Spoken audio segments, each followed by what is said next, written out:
Hey there, welcome back to Content King, the podcast that helps you become the kings and queens of your industry. My name is Tony, your host, and today I want to get real with you. And no, I don't mean I want to give off the perception of honesty or authenticity for the sake of gaining trust. I mean, I want to really get real with you about failing at this whole digital marketing thing. Not you failing, me failing, both of us. You see, so many people talk about or they talk to you after they've come out of hard times, right? They tell you how they got out of them, which is helpful. To be honest, I'm in a really tough spot right now, and I just want to let you into that so that you can see that, sure, I have made multiple six figures in my business, but it doesn't mean anything if you can't run a business. Let's rewind a little bit. Okay, so March last year, 2024, I had just hit $40,000 in monthly revenue for 2 months in a row selling digital courses. And I was feeling good, top of the world. So what do? I celebrated, right? I quit my 9 to 5 in February. I took my family on vacation to Europe. I took 2 whole weeks off social media. I didn't even post or I didn't respond to DMs, like nothing. It was a total mistake, retrospect. So that was a $40,000 month. In March was $8,000 in revenue, only because I had people on payment plans. April was $2,000 in revenue, not enough to sustain a family of 5. I had been beta testing a course that I wanted to launch, right? It was the first time I'd sell anything other than other MRR digital marketing courses. So I tried to sell this course that I created, the one that most people know of now, but I just didn't or couldn't. I'm not sure which one, to be honest. So I said, okay, well, maybe I need coaching. So I spent a lot of money on sales coaching. We're being transparent here. I spent over $100,000 on sales coaching. And don't get me wrong, it's excellent. It's top notch. But I just couldn't figure out how to bring in money like I was when I was selling the roadmap. And something about selling courses with master resale rights attached to it really irked me, right? Or rather, continuing to sell it irked me because the courses are phenomenal, right? So many of these courses are phenomenal. I'll never say anything bad about the roadmap because it is phenomenal. But people started to have this perception that it would solve all their problems and it was a silver bullet, right? And they would just be able to resell it right away and quit their jobs. And the toxic part was that some people took advantage of those poor souls who believed that. These digital marketers would sell people who were already in debt. They would sell them these courses, put them further into debt, and then not offer them any support. And then they'd go post about how much money they'd make. And it's all this big vicious cycle for them. And the winners keep winning and the people without camera confidence are screwed. So here I was thinking, how do I teach others how to make content so that they can make money, right? Because I knew how to show up on camera. I knew how to turn on a camera and about lights and stuff. And to teach people how to do that, right, I would make content to make me money. Ultimately, I'm collecting payment at the end of the day, right? So once again, I was staring down the barrel of making content to make money and teaching others how to make content to make money. So but that would kind of make me money off my content. Does it make sense? It's not supposed to make sense. It's kind of confusing. It's kind of like with the courses, right?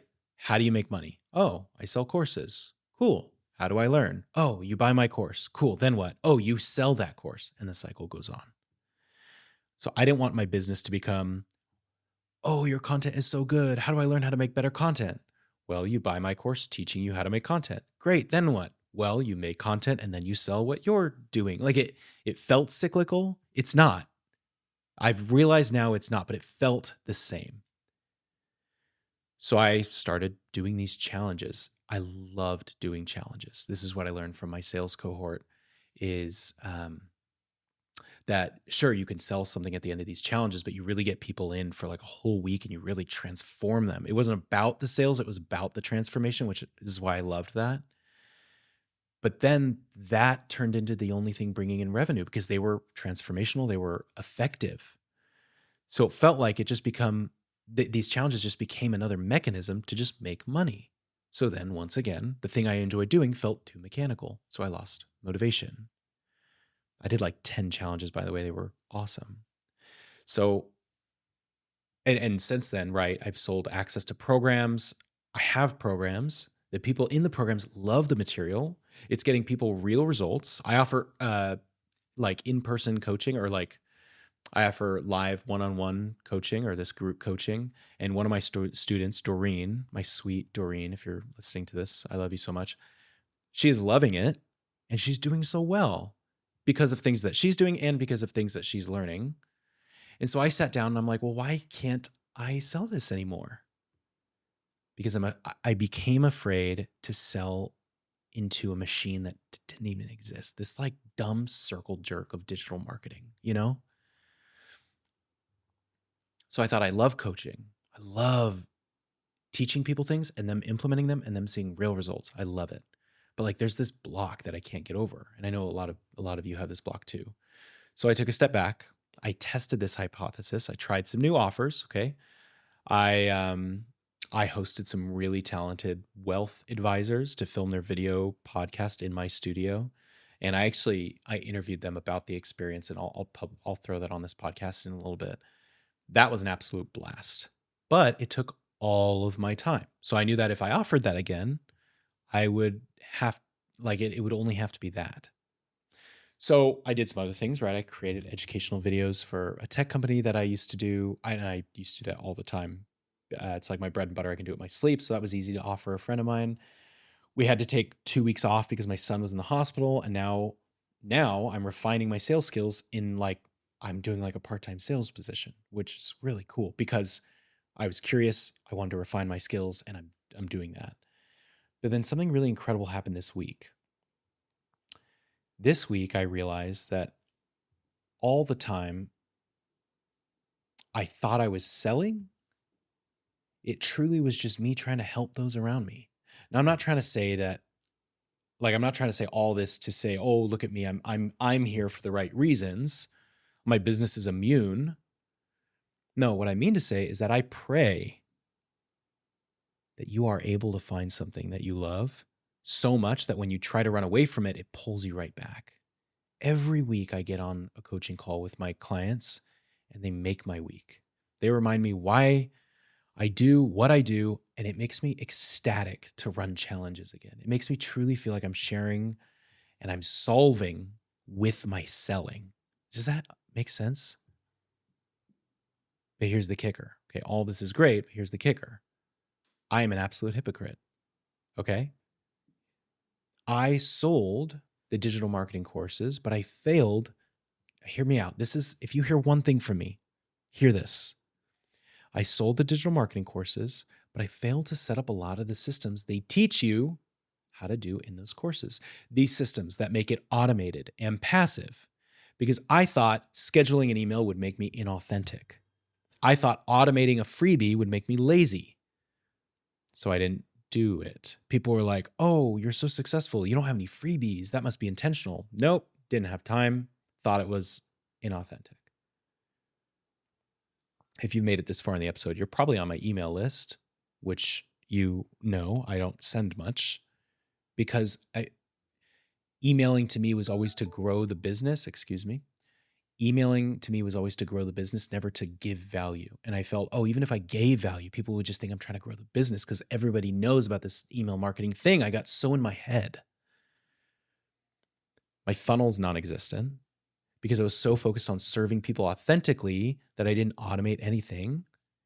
And that alone, what I just said, turned out to almost tank my entire business.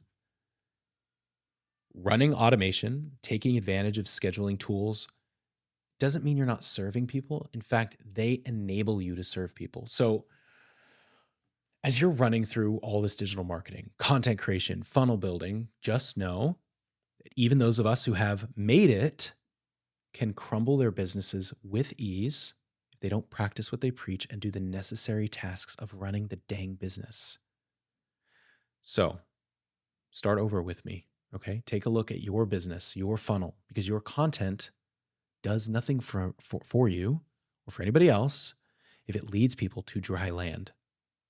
Your content does nothing for you if it leads people to dry land, if it leads people to a black hole, right? So do yourself a favor, write out your funnel with a pen and paper, create your freebie, turn on your ManyChat automations, schedule your emails, batch film your TikToks if you have to, and let's learn to serve ourselves and our businesses at the same time so that we can serve others.